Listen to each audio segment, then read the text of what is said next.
iprito muna yung isda o yung steam. Kasi para tanggalin ng langsa. So, nagisa ko na ang bawang sibuyas at saka spring onions at saka yung black beans. Tapos lagyan natin ng konting oyster sauce. So, yung oyster sauce serves as pampalako. Yung mantika na ginamit ko dito guys ay sesame oil. So, ayan. Tapos, lagyan natin ng magic sarap. So, ang percent ang magic sarap kasi pampasarap talaga siya.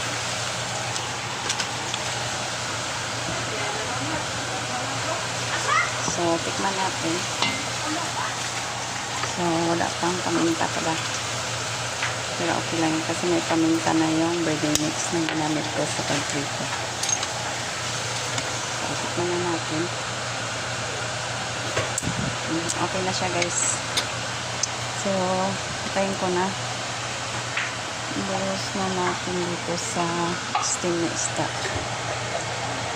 So, ganyan kami mag-steam dito. Nasabaw. Kasi sinasabaw ng mga bata yung sabaw. Sa ibang bahay, ang steam mo lang sabaw. Sa amin meron.